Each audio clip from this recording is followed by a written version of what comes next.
नमस्ते प्यारे बच्चों। एक बार तो कल तकनीकी समस्या के कारण क्लास लाइव नहीं हो पाई, उसके लिए माफ़ी चाहते हैं। और देवश्री विद्याश्रम ऑनलाइन क्लासेज में हम आपका हार्दिक स्वागत करते हैं। आज अपन बच्चों कल की जो अपनी क्लास नहीं हुई थी, यानी कि अपन इस्माइल के जो इम्पोर्टेंट क्वेश्चन हैं उनको पढ़ रहे थे, उसमें अपन अब तक 10 प्रश्न पत्र पढ़ चुके हैं, 10 पढ़ चुके हैं। और गणित के बच्चों अब तक अपन 18 क्लास पढ़ चुके हैं। गणित की कितनी क्लास हैं? 18 क्लास। और जो सामाजिक की भी देखें तो लगभग 13 क्लास लग चुकी है बच्चों। अब मेरे जो भी साथी नए हैं, आज आए हैं, या जिनको अभी तक पता नहीं चला है, मैं कहना चाहूँगा कि आप उन सब को ये क्लासेस शेयर करें जिनसे उनको भी लाभ मिले। और आप भी इनको जो अब तक पिछली कक्षाओं को नहीं देख सके हैं, वो इसी चैनल पर सारी क्लासें 10th क्लास की प्लेलिस्ट में दी हुई है, या इसी वीडियो के जो नाम है यहाँ पर, उसकी डिस्क्रिप्शन पे देखोगे तो नीचे पूरी क्लासें अब तक लग चुकी है, उनका लिंक दिया हुआ है, आप वहाँ से देख सकते हैं।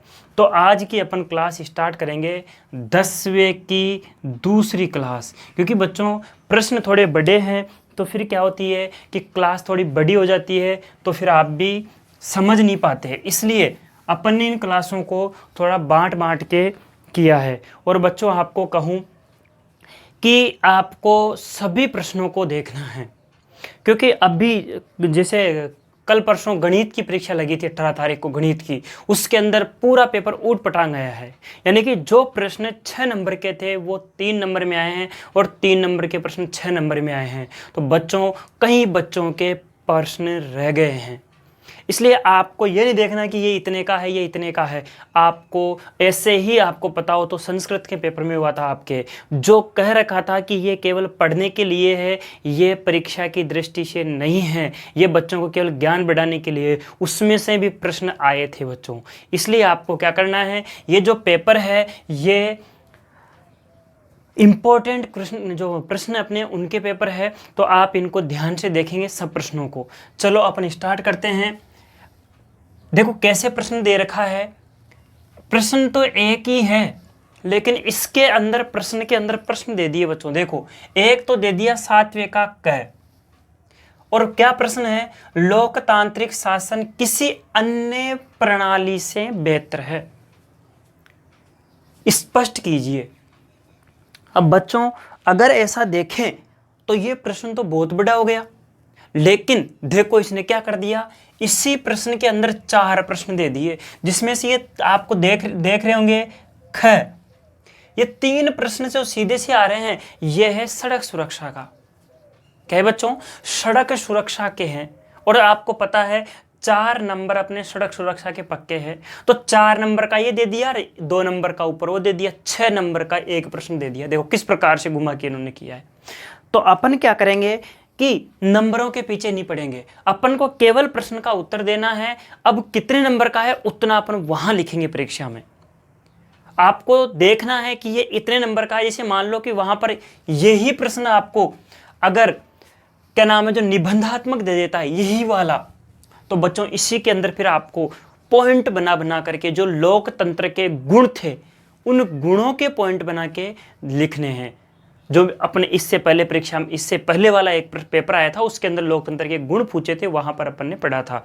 लेकिन अब ये इस तरीके से आया है तो इसके केवल अपन वो समझाएंगे कि कैसे बेहतर है। तो अपन इसको ज़्यादा लाइन नहीं, ज़्यादा 2 या 3 लाइन में इसको समझाएंगे। समझ में आई?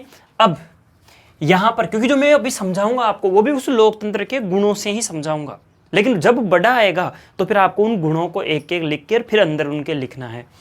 चलो अपन देखते हैं। पहला प्रश्न है, लोकतांत्रिक शासन किसी अन्य प्रणाली से बेहतर है। अन्य प्रणाली और भी है, तो एक बार बोर्ड पे ध्यान देंगे आप सभी।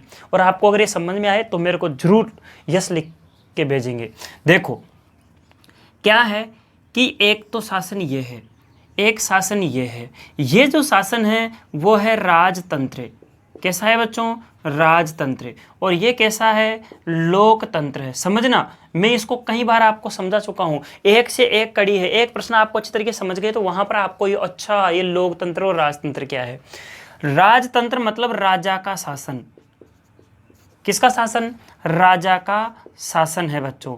और राजा का शासन मतलब किसी एक विशेष व्यक्ति का शासन, किसी एक विशेष व्यक्ति का शासन है। यानी कि जो भी कानून कायदे नियम लगेंगे वो सारे किसके लगेंगे, एक विशेष व्यक्ति के। लेकिन अब इधर आते हैं बच्चों, लोक, लोक मतलब लोगों का, लोक मतलब जनता, यानी कि जनता का शासन। किसका शासन है बच्चों, जनता का शासन। कहने का मतलब है जो भी कानून कायदे नियम लगेंगे वो किसके बच्चों, जनता के। तो अब आप मेरे को ये बताओ कि जनता इधर के शासन में अपन ज़्यादा सुरक्षित रहेंगे, ज़्यादा अपनी गरिमा रहेगी, या इधर के में रहेगी बच्चों, इधर के में रहेगी। ये प्रश्न भी आया था कि मनुष्य की यानी व्यक्ति की गरिमा कहाँ ज़्यादा सुरक्षित रहती है, ये प्रश्न पूछा था।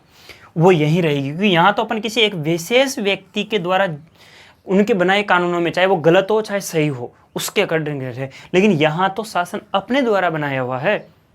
अब आप कहोगे सर मैं तो कोई शासन कानून नहीं बना, क्या था। अरे भाई, जिस नेता को चुन करके भेजा है वो किसने चुन कर भेजा है, आपने वोट दिया, और वो आपसे क्या वादा करेगा कि मैं ये काम करवाऊंगा, मैं आपकी जैसे कहेंगे वैसे करूंगा, जैसे अपन सबकी राय होगी, अपने सबके जैसी जो समस्याएं होंगी उनको मिलकर के समाधान करेंगे। कहने का मतलब उस प्रतिनिधि को जो अपन ने भेजा है तो वो अपने अकॉर्डिंग ही भेजा है ना अपन ने। कहने का मतलब शासन अपना ही हुआ अप्रत्यक्ष रूप से, और अंतिम शासन जो है वो जनता के पास ही होता है। क्योंकि अगर मान लो सरकार ऐसा कुछ करती है, अपने द्वारा प्रतिनिधि जो चुने गए हैं अगर वो अनुत्तरदायी निर्वहन करते हैं तो अपन उसको हटा सकते हैं। ये जनता के पास, जनता विरोध कर सकती है। तो यहाँ पर अब अपन क्या करेंगे कि समझेंगे। अब आप खुद ही समझ गए होंगे कि लोकतांत्रिक शासन किसी अन्य शासन प्रणाली से, मतलब ये वाली, इससे श्रेष्ठ है कि नहीं है, है। क्यों श्रेष्ठ है, तो इन्हीं को देख के अपन यहाँ उत्तर लिखते हैं। आंसर क,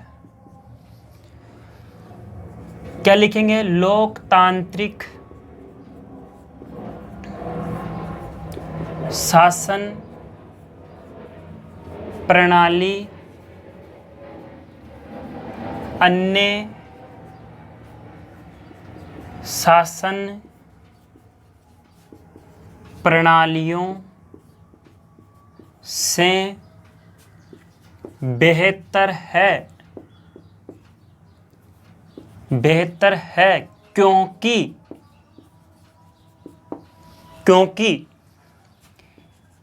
इसमें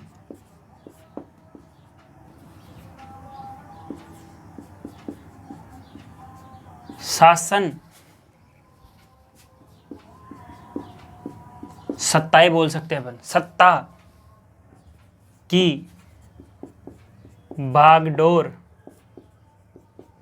अंतिम रूप से जनता के हाथ में ही होती है। क्या कारण दिया बच्चों अपन ने कि इसमें जो शासन है यानी सत्ता है उसकी भागडोर अंतिम रूप से अपने हाथ में। क्यों, अपन ने नेता को जिसको भेजा है चाहे कानून वो बनाएगा लेकिन अपने अनुसार। अगर मान लो अपन जैसे किया वैसे उसने नहीं किया, अपनी जैसी समस्याएं थी उनका उन्होंने उत्तरदायी का पालन नहीं किया, तो अपन विरोध करके उस सत्ता को ही गिरा सकते हैं। तो बताओ अंतिम रूप से किसके हाथ में हुई, जनता के हाथ में हुई। और इस शासन प्रणाली में व्यक्ति की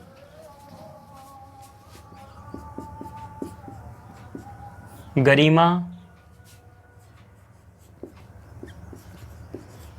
सुरक्षित रहती है। इस शासन प्रणाली में शासन एक संविधान के अनुसार चलता है, जो सभी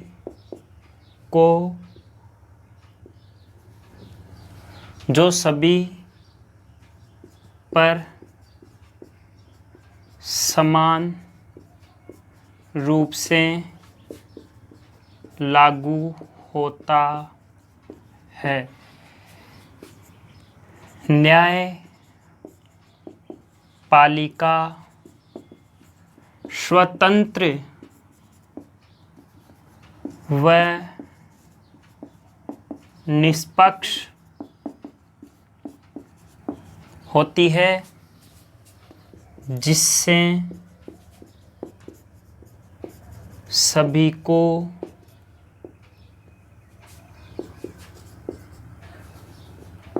भेदभाव रहित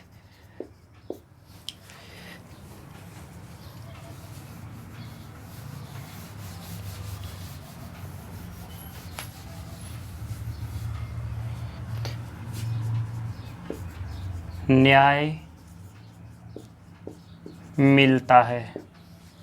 अतः हम कह सकते हैं कि लोकतांत्रिक शासन प्रणाली अन्य शासन प्रणाली से बेहतर है। और बच्चों, एक इम्पोर्टेंट बात, इस शासन प्रणाली में बहुसंख्यकों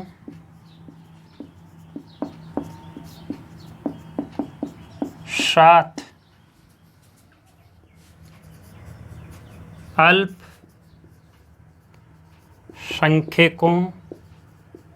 को भी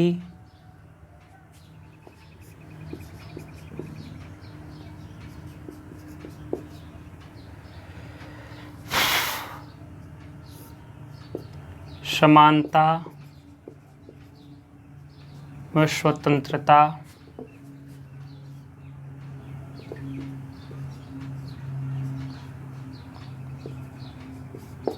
का अधिकार मिलता है। ध्यान रखना बच्चों, इसमें न तो यानी कि जो बहुसंख्यक है उनके साथ ही जो अल्पसंख्यक है उनको भी समानता और स्वतंत्रता यानी उनको साथ लेकर चला जाता है। ध्यान देना, वैसे इसको बहुत बड़ा कर सकते हैं, पर मैंने कहा था इसको 1-2 लाइन में, लेकिन बच्चों न करते हुए भी ये 1 2 3 4 5 6 लाइन में हो गया, जबकि इसको मैंने बहुत शॉर्ट करने की कोशिश की, लेकिन फिर भी क्या करें, थोड़ा सा तो समझाना पड़ेगा ही। तो क्या था इसके अंदर कि लोकतांत्रिक शासन प्रणाली बेहतर है, क्योंकि इसमें जो शासन है बच्चों, शासन जो सत्ता है जो वो किसके हाथ में है, अंतिम रूप से जनता के हाथ में, जैसे मैंने आपको समझाया जनता के हाथ में ही होती है। इस शासन प्रणाली में व्यक्ति की गरिमा सुरक्षित रहती है, क्योंकि बच्चों अपन किसी एक विशेष व्यक्ति के यानी एक राजा का शासन है, राजा का शासन है तो उसके अंदर क्या होगा बच्चों कि केवल राजा अपने जो करीबी है, अपने जान पहचान है, परिचित है, उन पे ज़्यादा ध्यान देगा और पे ध्यान नहीं देगा। इस प्रकार से क्या होगा, अपने साथ तो भेदभाव होगा, लेकिन इसमें नहीं होगा, क्योंकि इस प्रणाली में शासन एक संविधान के अनुसार चलता है जो सबके लिए समान होता है, चाहे वो राजा हो चाहे वो रंक हो। और फिर आगे कह रहा है कि इन शासन प्रणाली में निष्पक्ष न्यायपालिका होती है जो सबके लिए समान रूप से न्याय करती है। और इस शासन प्रणाली में बहुसंख्यकों के साथ अल्पसंख्यकों को भी क्या किया जाता है, समानता और स्वतंत्रता का दर्जा प्राप्त है। यानी कि ऐसा नहीं कि ज़्यादा बहुमत वाले तो उनके ये है, नहीं है तो उनको, संविधान के अंदर सबको समान रूप से दर्जा प्राप्त है। अब चलते हैं अपन, ये तो अपन ने पहला, अब है ख। और बच्चों आंसर नंबर ख का पहला, सार्वजनिक यातायात का महत्व समझाइए।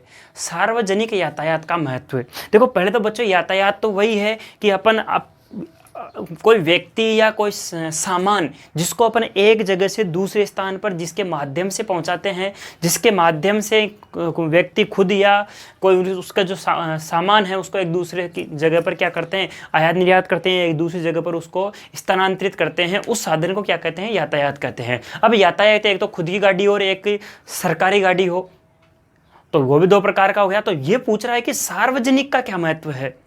तो बच्चों सार्वजनिक का बहुत ही महत्व है। देखो क्या महत्व है। सबसे पहला महत्व तो ये है कि सार्वजनिक यातायात सबसे ज़्यादा फायदेमंद और सस्ता होता है। आप खुद ही देख लो, आप कहीं पर जाते हो, एक खुद की गाड़ी लेकर जाओ तो उसमें कितने का पेट्रोल डीजल डलेगा, और एक आप सरकारी बस में या ट्रेन में बैठ के जाओ। मैं तो एक उदाहरण सीधा सा यहाँ से देता हूँ कि जैसे मान लो मैं जयपुर से पाली जा रहा हूँ, अगर मैं खुद का साधन लेके जा रहा हूँ तो बच्चों मेरा लगभग 2,000 रुपये का पेट्रोल डले ये होगा। लेकिन अगर मैं बस में जाता हूँ तो मैं 400 रुपये में वहाँ पहुँच जाता हूँ, और मैं ट्रेन से जाता हूँ तो मेरे को वहाँ केवल 200 रुपये में पहुँच जाता हूँ। तो बताओ बच्चों किधर ज़्यादा फ़ायदा हुआ मेरे को, सार्वजनिक यातायात में या फिर निजी यातायात में। तो पहला महत्व तो कि ये कैसा है, फ़ायदेमंद है, सस्ता है। दूसरी बात, प्रदूषण कम होगा। जब बच्चों अपन सार्वजनिक यातायात का प्रयोग करेंगे तो क्या होगा, प्रदूषण कम होगा। क्यों होगा, क्योंकि अपन एक एक जना एक एक गाड़ी को लेके जा रहा है तो वहाँ पर बहुत ज़्यादा क्या हो रहा है, गाड़ियाँ प्रदूषण फैला रही है। लेकिन अपन सब जा रहे हैं तो वो एक ही गाड़ी प्रदूषण फैला रही है जिसमें अपन जा रहे हैं। दूसरी बात, दुर्घटना में कमी आएगी। क्यों आएगी, क्योंकि एक तो एक साधन जा रहा है और एक इतनी गाड़ियाँ एक एक जना जिसमें अपन 4-4 जने जा सकते हैं, 5-5 जने जा सकते हैं, लेकिन एक ही जना उस गाड़ी को लेके जा रहा है। तो उससे क्या हो रहा है, समय भी ज़्यादा लग रहा है और दुर्घटना की भी संभावना ज़्यादा बढ़ रही है। और एक और बात बच्चों कि जब सार्वजनिक यातायात का प्रयोग करेंगे तो अपना जो पैसा है वो सही, क्योंकि कहाँ जाएगा, सरकार, और सरकार अपने लिए क्या बनाती है, योजनाएं बनाती है। तो जो उनके पास ज़्यादा राजस्व आएगा तो ज़्यादा अपने लिए क्या बनाएंगी, योजनाएं बनाएंगी। तो इस प्रकार से वो क्या है, अपने लिए लाभदायक है। अपने लिए सार्वजनिक जो यातायात है वो फ़ायदेमंद है, अपने लिए सार्वजनिक यातायात है वो सस्ता है। और इसका और महत्व ये है कि दुर्घटनाओं में कमी आएंगी अगर सार्वजनिक यातायात का उपयोग करेंगे। तो आप यहीं क्यों, जो विकसित देश राष्ट्र है, बड़े बड़े राष्ट्र है बच्चों, जैसे अपन अमेरिका की बात कर ले हैं अपन, वहाँ पर जापान, जर्मनी, वहाँ पर क्या होता है बच्चों कि खुद का जो साधन है उसमें नहीं, सार्वजनिक यातायात का प्रयोग करते हैं वो। क्यों, क्योंकि उनको पता है इससे प्रदूषण फैलता है और अपन प्रदूषण को बचाएंगे तो अपन खुद स्वस्थ रहेंगे। तो स्वास्थ्य के लिए भी सार्वजनिक यातायात क्या है, एक तरीके से लाभदायक है। तो लिखते हैं अब आंसर, सार्वजनिक यातायात का महत्व बताइए। तो सार्वजनिक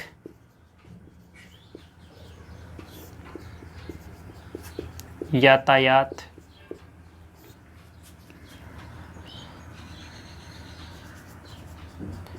हमारे लिए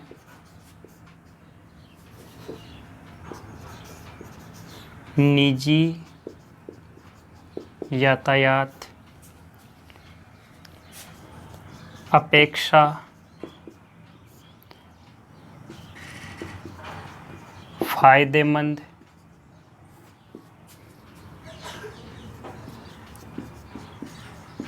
सुरक्षित व सस्ता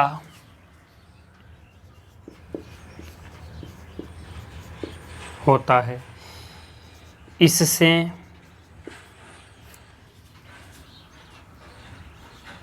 सरकार को राजस्व की प्राप्ति होती है, जिससे हमारे लिए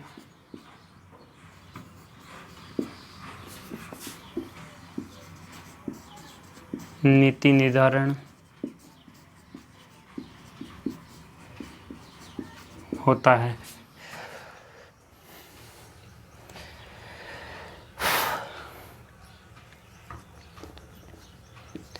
सार्वजनिक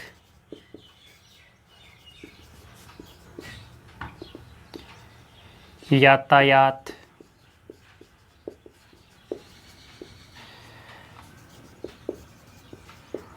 वाहनों की संख्या में कमी आएगी, जिससे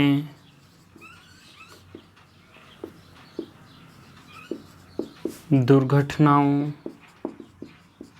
से भी बचा जा सकता है।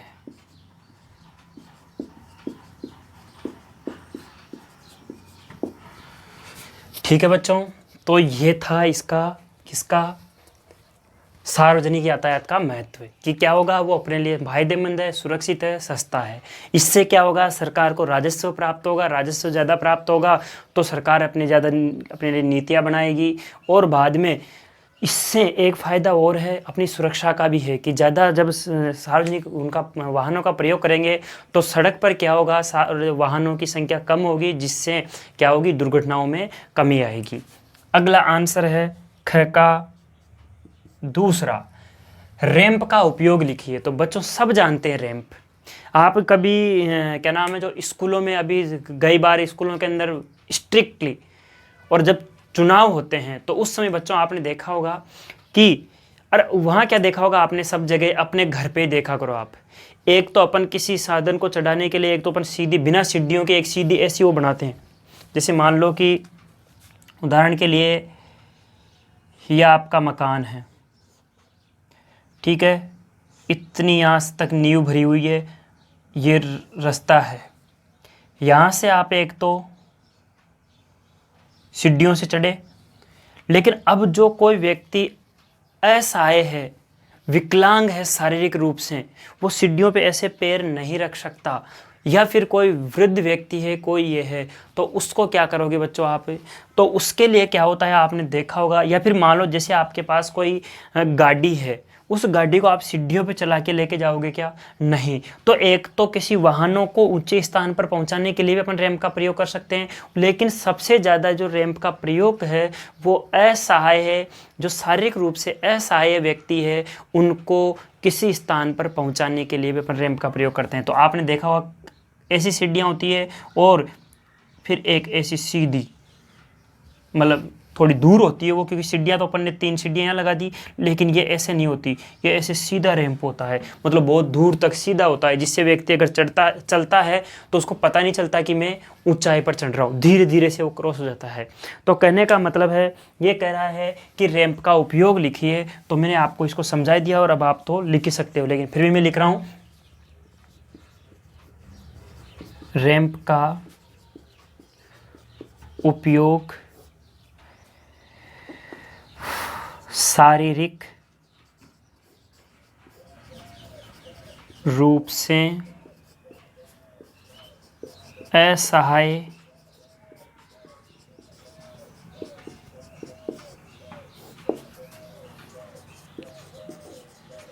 के लिए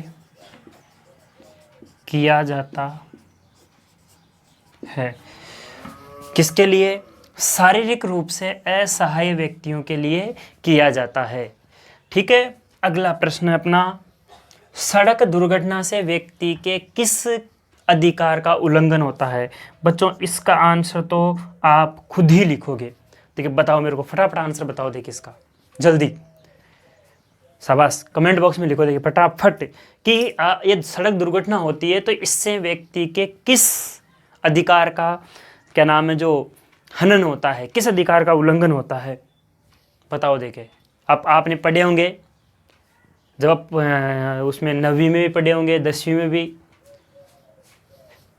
अधिकार अपने कितने अधिकार है, देखे लिखो, देखो पहले तो बताओ मेरे को कि देखिए कितने अधिकार मिले हुए हैं अपन को, जिनको अपन मूल अधिकार बोलते हैं, जिनके लिए अपन कहीं भी जा सकते हैं। क्योंकि आपको पता है मौलिक अधिकारों की सीधी जो अपील अपन है सुप्रीम कोर्ट में कर सकते हैं, यानी कि और के लिए नहीं जा सकते, लेकिन मौलिक अधिकारों के लिए अपन सीधा सुप्रीम कोर्ट जा सकते हैं। तो कौन से कितने हैं, 6 है कि 7 है कि 8 है कि 10 है कि 15 है अभी वर्तमान में, फटाफट उत्तर लिखो देखे। और फिर इसका भी उत्तर लिखो कि कौन से दुर्घटना होती है तो उसमें कौन सा अधिकार का उल्लंघन होता है। देखो मैं बताता हूँ, अभी वर्तमान में 6 मूल अधिकार मिले हुए अपन को, पहले 7 थे जो एक संपत्ति का था, अब नहीं है क्योंकि सब लोग एक दूसरे के पे कब्जा करने लग गए, इस कारण से उसको हटा दिया। मनुष्यों की प्रवृत्ति के कारण ही 8 है। तो अभी 6 है, इनमें से एक है जीने का अधिकार। तो यहाँ पर अपन क्या करेंगे, इसका आंसर जीने के अधिकार का पूरा ही लिखेंगे अपन आंसर। चलो मैं भी लिख देता हूँ पूरा ही। सड़क दुर्घटना से जीने के अधिकार का उल्लंघन होता है। ठीक है बच्चों, तो एक बार इसका रिवीजन, फिर अगले प्रश्न पढ़ते हैं अपन। पहला क्या था प्रश्न अपना कि लोकतांत्रिक शासन प्रणाली अन्य से बेहतर है, कैसे है? तो अपन ने उत्तर दिया था कि लोकतांत्रिक शासन प्रणाली अन्य शासन प्रणालियों से बेहतर है क्योंकि इसमें शासन जो है उसकी भागदौड़ जनता के हाथ में होती है अंतिम रूप से, और इस शासन प्रणाली में व्यक्ति की गरिमा सुरक्षित रहती है। इस शासन प्रणाली में एक शासन संविधान के अनुसार, जो शासन है वो संविधान के अनुसार चलता है, जो सभी के लिए समान रूप से लागू होता है। न्यायपालिका स्वतंत्र निष्पक्ष होती है जिससे किसी के साथ कोई भेदभाव नहीं होता है, और इस शासन प्रणाली में बहुसंख्यकों के साथ अल्पसंख्यकों को भी समानता व स्वतंत्रता का अधिकार मिलता है। अगला प्रश्न था सार्वजनिक यातायात का महत्व बताइए। तो बच्चों अपन ने लिखा था कि सार्वजनिक यातायात हमारे लिए निजी जो यातायात है अपेक्षा फायदेमंद, सुरक्षित व सस्ता होता है। इससे सरकार को राजस्व की प्राप्ति होती है, जिससे हमारे लिए नीति निर्धारण होती है। सार्वजनिक यातायात वाहनों की संख्या कमी आएगी जिससे दुर्घटनाओं में भी क्या आएगी, कमी आएगी, उनसे अपन बच सकते हैं। रैंप का उपयोग पूछ रहा है, रैंप का उपयोग लिखिए। तो रैंप का उपयोग जो शारीरिक रूप से असहाय व्यक्ति है उनके लिए किया जाता है। अगला है सड़क दुर्घटना से व्यक्ति के कौन से अधिकार का उल्लंघन होता है? तो सड़क दुर्घटना से व्यक्ति के जीने के अधिकार का उल्लंघन होता है। अब अगले प्रश्न पढ़ते हैं अपन। देखो अब अगला प्रश्न है अपना, जलियांवाला बाग हत्याकांड पर संक्षिप्त टिप्पणी लिखिए। बच्चों थोड़ा सा आपको मैं अब भयानक घटना की तरफ लेके जा रहा हूं। देखो थोड़ा सा यहां समझते हैं अपन। आपको पता है हमारा देश 1947 में आज़ाद होने से पहले अंग्रेजों के अधीन था। एक छोटी सी कंपनी के रूप में आया था और अपने ऊपर अधिकार कर लिए थे, आधिपत्य जमा लिया था। तो क्या हुआ कि जो प्रथम विश्व युद्ध हुआ तो उस समय भारतीयों की मदद लेने के लिए अंग्रेजों ने क्या कहा, ब्रिटिश ने क्या कहा कि प्रथम विश्व युद्ध की समाप्ति होते ही हम आपके लिए अच्छी अच्छी सुविधाएं चालू करेंगे, हम आपको अधिकार देंगे। लेकिन बच्चों हुआ क्या कि प्रथम विश्व युद्ध की समाप्ति के बाद सुविधाएं तो दूर की बात, लेकिन उन्होंने सिडनी रोलेट के अध्यक्षता में एक कानून बनाया, रोलेट एक्ट, जो बच्चों प्रेस को दबाने का दमनकारी नीति के रूप में एक कानून बनाया, जिसका सीधा सा एक ही मतलब था कि किसी ने थोड़ी सी भी कोई ये की सीधा जेल में। यानी कि उस रोलेट एक्ट का सीधा सा ये मतलब था कि किस पे भी थोड़ा सा शक हो जाए उसको जेल में पटको, कोई वकील की जरूरत नहीं, कोई दलील, कोई अपील नहीं। इसको काला कानून की संज्ञा दी गई, जिसमें न दलील, न अपील, न वकील, किसी की कोई नहीं, सीधा जेल में। यानी कि एक प्रकार से, यानी सुधार तो दूर की बात, उन्होंने तो लोगों को दमन करना शुरू कर दिया। इसी रोलेट एक्ट के विरोध में बच्चों हुआ क्या कि 13 अप्रैल 1919 को क्या हुआ, पंजाब के अमृतसर के जलियांवाला बाग में बच्चों एक सभा हो रही थी, और वो सभा इस रोलेट एक्ट के विरोध में ही हो रही थी, जो एक दमनकारी, एक काला कानून था जिससे निर्दोष लोगों को जेल में पटका जा रहा था। उसी समय अंग्रेज अफसर जनरल डायर उस बाग के अंदर प्रवेश करता है और वहां जाकर के वो गोली चलाने का आदेश देता है और वो गोली तब तक चलती है बच्चों जब तक उनके पास कारतूस खत्म नहीं हो जाते। बच्चों उस सभा के अंदर लगभग कहते हैं 20,000 बच्चे बूढ़े सब थे, बच्चे भी थे उसके अंदर, क्योंकि मान लो कोई जाता है तो उसके साथ उसके छोटे, ये तो भाई सभा हो रही है, कहीं भी सभा में जाते ही है, स्त्रियां भी थी, बच्चे भी थे, जवान भी थे, सब उस सभा में थे। और तब उसके अंदर गोली चलाने का आदेश दिया और वो गोली जब तक गोलियां ख़त्म नहीं हुई, यानी कि कारतूस ख़त्म नहीं हुई, तब तक चली। और उस विभत्स, उस भयानक घटना का नाम था बच्चों क्या, जलियांवाला बाग हत्याकांड। यानी एक नरसंहार था, एक अमानवीय घटना थी, जिसके अंदर कहते हैं कि जो जलियांवाला बाग हत्याकांड की जो सरकारी रिपोर्ट है वो कहती है कि 379 लोग मरे थे, लेकिन बच्चों कांग्रेस समिति थी वो कहती है लगभग 1,000 व्यक्ति। और बच्चों वहाँ के जो, उनको अपना आधिकारिक नहीं, लेकिन वहाँ के जो लोग कहते हैं वो कहते हैं लगभग 2,000 व्यक्ति मारे गए थे। तो बच्चों ये थी किस पर, जलियांवाला बाग हत्याकांड पे एक छोटी सी टिप्पणी एक बार वहाँ भी देखते हैं अपन। क्या था कि प्रथम विश्व युद्ध की समाप्ति के बाद ब्रिटिश सरकार ने यह आश्वासन दिया था कि भारतीयों को अधिकाधिक सुविधाएं दी जाएंगी, लेकिन युद्ध की समाप्ति के बाद सुधार संतोषप्रद न होने से के कारण जनता ने रॉलेट एक्ट नाम के कानून का क्या किया, विरोध किया, जो जनता का दमन करने के लिए बनाया गया था। यानी कि मैंने आपको कहा था संदेह के आधार पर न बिना अपील दलील वकील के गिरफ्तार करना। 13 अप्रैल 1919 को रॉलेट एक्ट के विरोध में पंजाब के अमृतसर के जलियांवाला बाग में एक सभा आयोजित की गई, जिसमें बच्चों 20,000 आदमी इकट्ठे हुए, जिसमें बच्चे भी थे, बूढ़े भी थे, जवान स्त्री पुरुष थे। जनरल डायर एक अंग्रेज ऑफिसर था, वायार उसने गोली चलाने का क्या दे दिया बच्चों, हुक्म दे दिया। और वो गोलियां तब तक चली जब तक कारतूस समाप्त नहीं हो गए। और सरकार के अनुसार, यानी कि उस अंग्रेजी सरकार के अनुसार कितने 379 व्यक्ति मरे, जबकि कांग्रेस समिति के अनुसार 1,000 व्यक्ति मरे बच्चों। लेकिन अगर वहाँ के जो अनाधिकारिक जो वहाँ के सूत्र कहते हैं वो कहते हैं कि 2,000 से ज़्यादा लोग मरे थे। ये तो था अपना कौन सा प्रश्न बच्चों, कि जलियांवाला बाग हत्याकांड पर संक्षिप्त टिप्पणी। अब अगला अपना प्रश्न है बच्चों कि मौर्य कालीन केंद्रीय प्रशासन का मूल्यांकन कीजिए।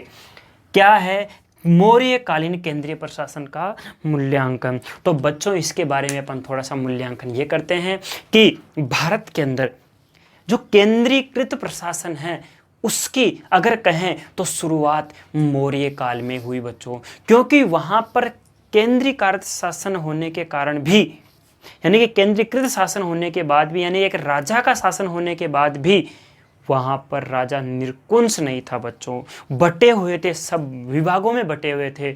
अर्थशास्त्र के अंदर बच्चों कितने यहाँ पर लिखा हुआ है, 18 विभागों का वर्णन है।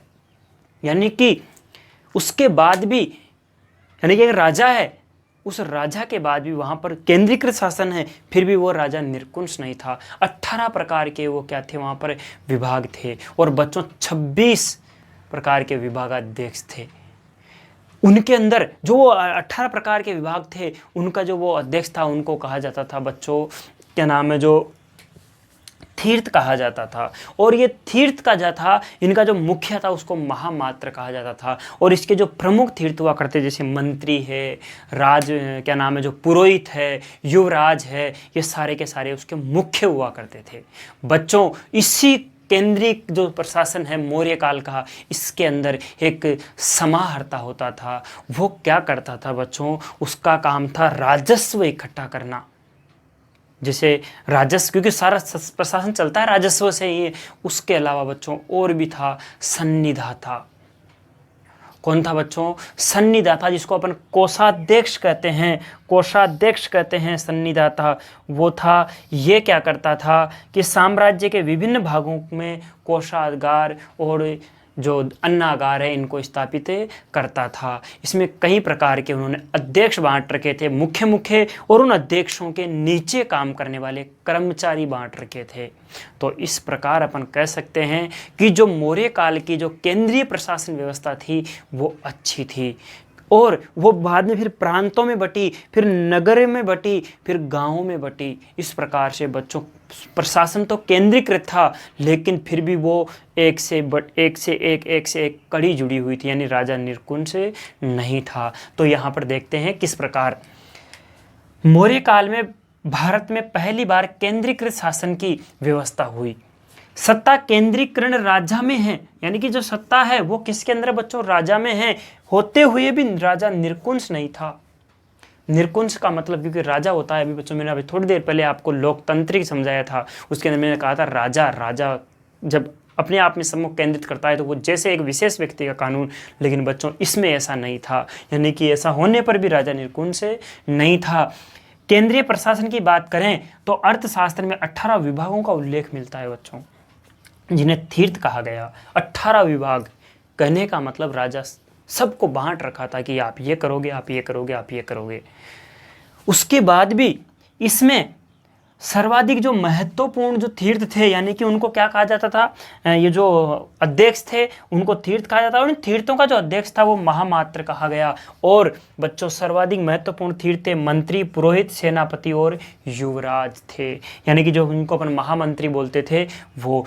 इसमें समाहर्ता का कार्य जो था वो राजस्व इकट्ठा करना, आय व्यय का ब्यौरा रखना था, वार्षिक बजट तैयार करना था। यानी कि समाहर्ता का मतलब अपन एक तरीके से समझ सकते हैं कि वित्त, यानी वित्त का कार्य उसका था। उसके बाद में बच्चों इसी प्रशासन व्यवस्था में सन्निधाता था कोषाध्यक्ष। इसका काम क्या था कि ये विभिन्न भागों में कोष गृह, अन्नागार बनाने का कार्य करता था।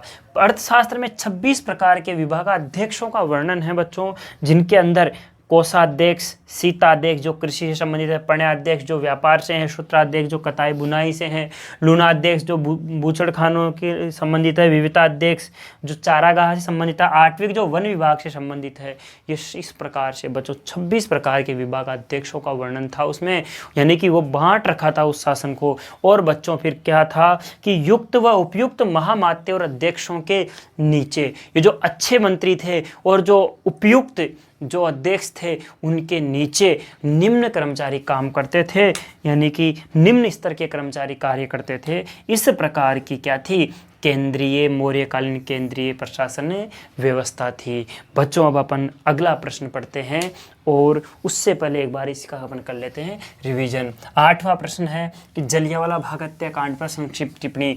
तो प्रथम विश्व युद्ध की समाप्ति के बाद आश्वासन दिया कि हम क्या करेंगे, भारत के लिए अच्छी सुविधाएं लागू करेंगे, लेकिन बच्चों सुविधाएं तो दूर की बात, उन्होंने दमन करना शुरू कर दिया। और दमन करने के तहत उन्होंने एक रोलेट एक्ट कानून बनाया, जिसके तहत लोगों को संदेह के आधार पर क्या करने लग गए, वो अंदर जेल में डालने लग गए। कोई वकील, कोई दलील, कोई कुछ नहीं, और सीधा जेल में डालना शुरू कर दिया। बच्चों उस कारण से उसके विरोध में एक सभा हुई, और सभा के अंदर जनरल डायर ने गोलियां चला दी, जिसके कारण वहां पर कई लोग मरे। और मौर्यकालीन शासन व्यवस्था, तो इसके अंदर मौर्यकालीन शासन व्यवस्था में पहली बार केंद्रीकृत शासन व्यवस्था प्रारंभ हुई, और इसमें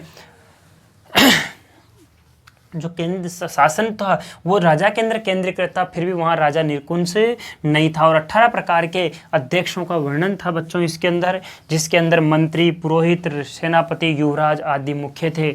और सन्निधाता, समाहर्ता था, उसका जो कार्य था राजस्व इकट्ठा करना। सन्निधाता था, उसका मतलब उसका जो अर्थ था कोषाध्यक्ष। कोषाध्यक्ष मतलब अनेक जगह, अनेक भागों में, राज्य के अनेक भागों में क्या करना, क्या नाम है, जो कोषागार बनाना, और क्या नाम है, जो ये अन्नागार बनाना। इसी प्रकार से कोषाध्यक्ष, शीताध्यक्ष, इस प्रकार के ये जो अधिकारी थे, अध्यक्ष थे, क्योंकि 26 प्रकार के विभागाध्यक्षों का वर्णन किया था उसने।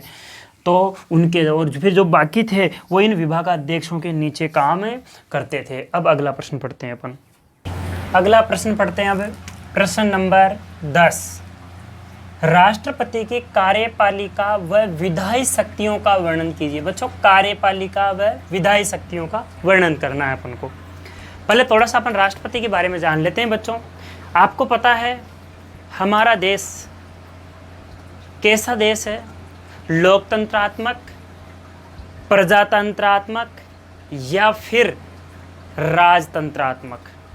बताओ, देखिए कौन कौन बताता है, देखिए जवाब दो, देखिए कितने कंफ्यूज होते हैं। जवाब दो, देखिए फटाफट लिखो, अपना देश कैसा है? प्रजातांत्रिक है, लोकतांत्रिक है या राजतांत्रिक है?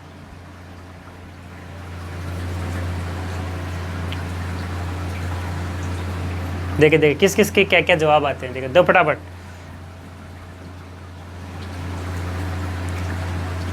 देखो, प्रजातांत्रिक और लोकतांत्रिक का एक ही मतलब है, कई बार बता दिया था मैं। लोक मतलब लोग, प्रजा यानी जनता, तो प्रजा जनता का ही शासन है। लोकतांत्रिक प्रजातांत्रिक वही है बच्चों। और राजतांत्रिक यहाँ जहाँ राजा का शासन है, तो अपने यहाँ पर प्रजा का शासन है, लोकतंत्र है। तो बच्चों क्या होता है, लोकतंत्र का एक संविधान है, जैसा अभी अपन ने थोड़ी देर पहले पढ़ा ही था कि लोकतांत्रिक शासन बढ़िया क्यों है, उसके बाद वहाँ पर अपन ने पढ़ा था। और उस संविधान के अनुसार कुछ पदाधिकारी होते हैं, कुछ शासन करने वाले होते हैं, जिनको कुछ शक्तियाँ दी जाती है, जिनको कुछ विशेष शासन चलाने के लिए शक्तियाँ दी जाती है। तो पहले अपन बात करेंगे राष्ट्रपति की। तो राष्ट्रपति बच्चों भारत का प्रथम नागरिक है और वो देश का संवैधानिक रूप से प्रमुख है। वैसे कार्य सारे प्रधानमंत्री करता है, क्योंकि वास्तविक जो, अगर मान लो अपन बात करें वास्तविक कार्यपालिका की, तो वो प्रधानमंत्री होता है। लेकिन अगर अपन बात करें संवैधानिक कार्यपालिका की बच्चों, तो वो राष्ट्रपति है। तो अब राष्ट्रपति जो है वो संघ की कार्यपालिका शक्तियाँ जितनी भी है वो सारी किस में निहित होती है बच्चों? राष्ट्रपति में। राष्ट्रपति ही इस राष्ट्रपति के नाम से चाहे करे कुछ नहीं, लेकिन सारे काम विदेशों में हो चाहे देश में हो, सारे काम राष्ट्रपति के नाम से होते हैं। तो अपन इस राष्ट्रपति की शक्तियों को, अनेक प्रकार की शक्तियाँ प्राप्त बच्चों, कार्यपालिका शक्तियाँ प्राप्त है, विधायी शक्तियाँ प्राप्त है, वित्तीय शक्तियाँ प्राप्त है, आपातकालीन शक्तियाँ प्राप्त है। तो कौन कौन सी है, कैसी है, उनको अपन यहाँ समझते हैं। देखो, राष्ट्रपति भारत का संवैधानिक प्रमुख व प्रथम नागरिक होता है। राष्ट्राध्यक्ष होने के नाते संविधान राष्ट्रपति को कार्यपालिका, वित्तीय, आपातकालीन आदि शक्तियां प्राप्त है। यानी कि संविधान में अनेक जो शक्तियां हैं वो प्राप्त है, राष्ट्रपति को अनेक शक्तियां प्राप्त है, जिनको हम निम्न बिंदुओं से समझेंगे। तो निम्न बिंदु नीचे है, अपन को केवल वो दो ही पूछ रहा है, एक तो कार्यपालिका पूछ रहा है बच्चों, और एक विधायी यानी कि विधायी शक्तियां पूछ रहा है। अपन बात करते हैं कार्यपालिका शक्तियां क्या क्या हो सकती है। तो कार्यपालिका शक्तियां बच्चों जिनके अंदर शासन संचालन होता है।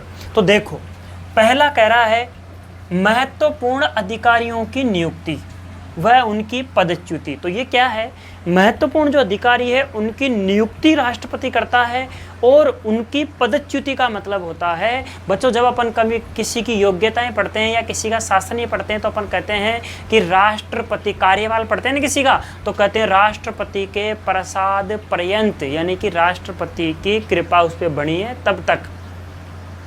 होता है कि नहीं होता है? जैसे कहीं बड़े बड़े अधिकारी है, जैसे अपन बात करें राज्यपाल, कौन करता है राज्यपाल की नियुक्ति? राज्यपाल नियुक्त होता है या चुना जाता है? देखिए फटाफट एक बार तो मेरे को राजस्थान के राज्यपाल का नाम बता दो। देखिए फटाफट बताओ, जल्दी से बताओ राजस्थान के राज्यपाल का नाम। और ये बताना है कि वो चुना जाता है या वो नियुक्त होता है। फटाफट लिखो।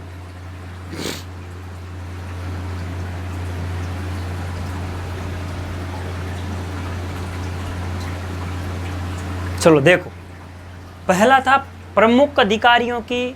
देखो जितने भी उच्च आयोग है, यानी कि चाहे संघ लोक सेवा परिषद आयोग हो, जो बड़ी बड़ी जो आयोग है उनके जो अपना महालेखा परीक्षक है, उनकी राज्यपाल है, उनकी इन सब की जो नियुक्तियां हैं बच्चों राष्ट्रपति करता है। और उनके कार्यकाल में जब आती है तो एक शर्त लिखी होती है राष्ट्रपति के प्रसाद पर्यंत, यानी कि वो उनको पदच्युत भी कर सकता है।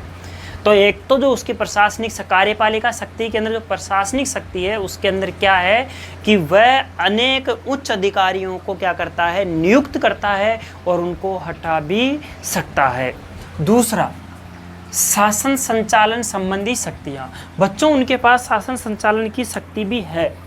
कैसे है कि देखो, जितने भी अभी प्रशासन कौन चला रहा है, मंत्री चला रहे हैं। तो आपको पता होना चाहिए बच्चों कि इन मंत्रियों को विभागों का बंटवारा, इन मंत्रियों को शपथ, इन मंत्रियों को विभागों का बंटवारा करना, ये सब प्रधानमंत्री करता, राष्ट्रपति करता है। किसकी सिफारिश पर? प्रधानमंत्री की सिफारिश पर। ध्यान रखना, इन मंत्रियों को विभागों का बंटवारा हो, इनको कार्यों को बंटवारा हो, इनको क्या नाम है जो शपथ का कार्य हो, ये सारा का सारा कौन? राष्ट्रपति करता है। किनकी सिफारिश पर? प्रधानमंत्री की सिफारिश पर। अगर अपन कहें तो संवैधानिक रूप से तो इनकी जो शासन संचालन की जो कार्य है और जो संसद की जो बैठकें होती है उनमें ये भाग लेता है। उनका संयुक्त अधिवेशन भी, संयुक्त बैठक भी कौन बुलाता है? राष्ट्रपति बुला सकता है। इसका मतलब वो प्रशासनिक अधिकारी है, यानी कि संसद की संयुक्त बैठक बुला सकता है। उनके मंत्रियों को विभागों का बंटवारा, उनको शपथ दिलाना, ये सारे के सारे जो शासन संबंधी जो शक्ति है ये भी किसके पास है बच्चों? राष्ट्रपति के पास है। अगला है वैदेशिक क्षेत्र में शक्ति। आपको पता है बच्चों कि भारत का संवैधानिक प्रमुख होने के कारण, संविधान के रूप से भारत का सर्वोच्च अधिकारी होने के कारण विदेश में जितने भी कार्य होते हैं, चाहे वो राजदूतों को नियुक्त करना हो, चाहे वहाँ के राजदूतों के यहाँ पर नियुक्त करना हो, चाहे वहाँ पर भारत के नाम से कोई भी कार्य हो, वो राष्ट्रपति के नाम से होंगे। यानी कि विदेशों के अंदर जो शक्ति है वो इसकी, यानी कि वहाँ राजदूतों को नियुक्त करना, वहाँ के राजदूत यहाँ आते हैं तो उनको क्या नाम है यहाँ पर अब उनको नियुक्ति देना, ये सारा का सारा उनको विभाग देना, ये सारा का सारा कार्य जो है वो किसका है? राष्ट्रपति का है। अगला है सैनिक शक्ति के क्षेत्र में। बच्चों आपको पता है, आपने सुना है, बताओ देखो, तीनों सेनाओं का सेनापति किसको कहा जाता है? भारत की जो सेनाएं हैं वो चाहे जल हो, थल हो, चाहे गगन हो, आकाश हो, उन जल, थल और वायु, इन तीनों सेनाओं का सेनापति कौन है? उनका सेना अध्यक्ष कौन है? किसको कहा जाता है? बता, जवाब दो, देखे फटाफट मिल जाएगा। शाबाश, दो देखे, राष्ट्रपति है बच्चों। तो आप कह सकते हैं कि सैनिक शक्ति भी इसको प्राप्त है। हाँ, लेकिन एक बात है कि ये इन सेना का प्रयोग संसद के अनुमति के बिना नहीं ले सकता। इसका मतलब इसके पास शक्ति तो है, लेकिन ये कब लेगा? जब संसद से इसको अनुमति मिलेगी। लेकिन फिर भी इसके पास उसकी अनुमति शक्ति है और तीनों सेनाओं का सेनापति भी इसको कहा जाता है। तो इस प्रकार से अपन ने ये तीन इसकी क्या पढ़ी, ये जो चार थी ये क्या पढ़ी? इसकी कार्यपालिका यानी प्रशासनिक शक्ति, जिसको अपन मैं एक बार और बता रहा हूँ। महत्वपूर्ण जो अधिकारी है, चाहे वो महालेखा परीक्षक हो, चाहे राज्यपाल हो, चाहे संघ लोक सेवा आयोग के अध्यक्ष हो, चाहे और आयोगों के जो उच्च आयोग है उनके अध्यक्ष हो, उन सबकी नियुक्ति बच्चों राष्ट्रपति करता है और हटाता भी राष्ट्रपति ही है। यानी कार्यकाल से पहले अगर उन्होंने कुछ गड़बड़ किया तो राष्ट्रपति उसको हटा देता है। दूसरा, शासन संचालन की शक्ति। तो मैंने आपको कहा था कि जो मंत्री है उनकी जो बंटवारा है या उनको जो नियुक्ति है वो किसकी सिफारिश पर? राष्ट्रपति की, उसकी प्रधानमंत्री की सिफारिश पर राष्ट्रपति करता है। और संसद की संयुक्त बैठकें भी राष्ट्रपति बुला सकता है। इस प्रकार से। और वैदेशिक क्षेत्र में तो मैंने कहा था कि भारत के विदेश में जितने भी कार्य होते हैं वो राष्ट्रपति के नाम से होते हैं। वहाँ राजदूतों को भेजना, राजदूतों के राष्ट्र जो उनके जो वहाँ पर बाहर जो राजदूत भेजते हैं उनको कहाँ स्थापित करना है, वो सारा का सारा कार्य कौन करता है? राष्ट्रपति के नाम से होते हैं। सैनिक, तो सैनिक जो है उस सेनाओं का जो अध्यक्ष है वही कौन होता है? तीनों सेनाओं का ये अध्यक्ष राष्ट्रपति होता है। लेकिन वो संसद की शक्ति के, संसद की परमिशन के बिना ये नहीं कर सकता, यानी कि वो युद्ध की घोषणा भी नहीं कर सकता संसद की शक्ति उसके बिना। अब है विधायी शक्तियाँ। बच्चों राष्ट्र अपन ने पढ़ा है कि संघ की कार्यपालिका शक्तियाँ जो है वो राष्ट्रपति में नियुक्त होती है, लेकिन विधायी का भी वो एक अंग होता है बच्चों। तो देखो क्या है, पहला है विधायी क्षेत्र का प्रशासन, यानी कि प्रशासन के संबंध में कैसे कि जो मंत्री होते हैं उनको यानी कि संसद की जो अपने जो क्या नाम है जो बैठक होती है, उनका अधिवेशन है, उनको कौन बुलाता है? राष्ट्रपति बुलाता है। यानी कि जो संसद है उसके जो अधिवेशन है उनको कौन बुलाता है बच्चों? राष्ट्रपति बुलाता है। तो ध्यान रखना, यहाँ पर विधायी क्षेत्र में भी उसको प्रशासन की शक्ति है। सदस्यों को नियुक्त मनोनीत करने की शक्ति, आपको पता है बच्चों, सदस्यों की जो यानी लोकसभा हो चाहे राज्यसभा हो, वहाँ पर कुछ सदस्य मनोनीत होते हैं। ध्यान रखना, एक नियुक्त होना, एक निर्वाचित होना और एक मनोनीत होना। तो राष्ट्रपति है वो निर्वाचित है, राज्यपाल है वो नियुक्त है, और कुछ खेल में, साहित्य में, कला में, शिक्षा में, इनके अंदर बच्चों बहुत ज़्यादा ख्याति प्राप्त व्यक्ति होता है, उसको राष्ट्रपति क्या करता है? मनोनीत करता है। यानी कि उनको सदस्य राज्यसभा या लोकसभा का सदस्य मान लिया जाता है। राष्ट्रपति कहता है कि इनको सदस्य मान लो। ये उनकी क्या करता है? जैसे मान लो कि राज्यसभा में एंग्लो इंडियन का वो नहीं है, प्रतिनिधित्व नहीं है, तो वो उनको क्या कर देता है? मनोनीत कर देता है राज्यसभा में। तो ध्यान रखना, राज्यसभा में 12, लोकसभा में 2 की जो नियुक्ति है वो मनोनीत है, वो कौन करता है बच्चों? मनोनीत करने की शक्ति किसके पास है? राष्ट्रपति के पास है। अगला है विधेयक पर निषेधाधिकार। ये भी आपको पता है बच्चों कि बिना राष्ट्रपति के हस्ताक्षर के कोई भी विधेयक कानून का रूप नहीं ले सकता। इसलिए राष्ट्रपति के पास एक शक्ति ये भी है कि वो विधेयक को वापस भेज सकता है।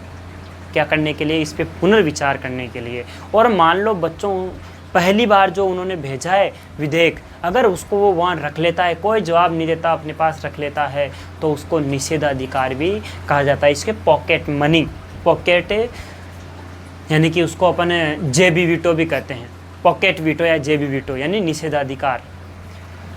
दूसरा अगला है अध्यादेश जारी का। मान लो कहीं देश में आपातकाल लगा है, उस समय किसी कानून की ज़रूरत पड़ गई, या किसी राज्य में राष्ट्रपति शासन लगा हुआ है, वहाँ कानून की ज़रूरत पड़ गई, तो बच्चों वहाँ पर क्या होता है कि जैसे मान लो कि जो अध्यादेश है यानी कि एक कानून ही है, वो अस्थायी कानून जिसको अपन अध्यादेश का नाम देते हैं, वो कौन जारी करता है बच्चों?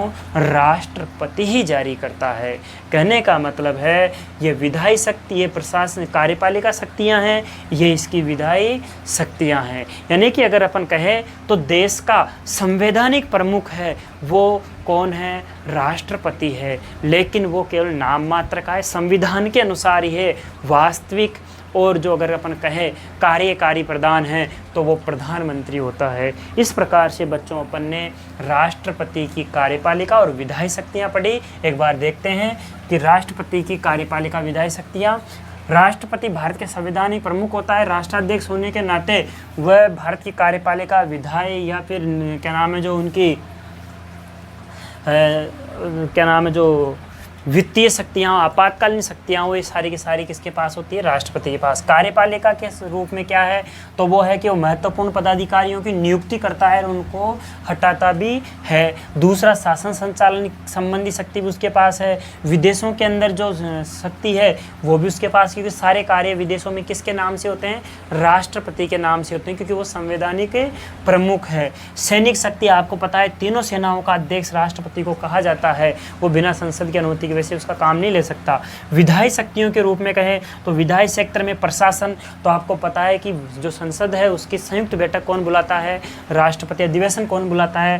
राष्ट्रपति। सदस्यों को मनोनीत करता है। आपको पता है अपन जब लोकसभा राज्यसभा वाला आपने इससे पहले वाला पढ़ा था, वहाँ पर मैंने पढ़ाया था कि कितने की राज्यसभा में कितने की लोकसभा में ये मनोनीत करता है। विधेयक पर निषेधाधिकार आपको पता है बच्चों, जेबी वीटो का नाम सुना होगा आपने इसके नाम से।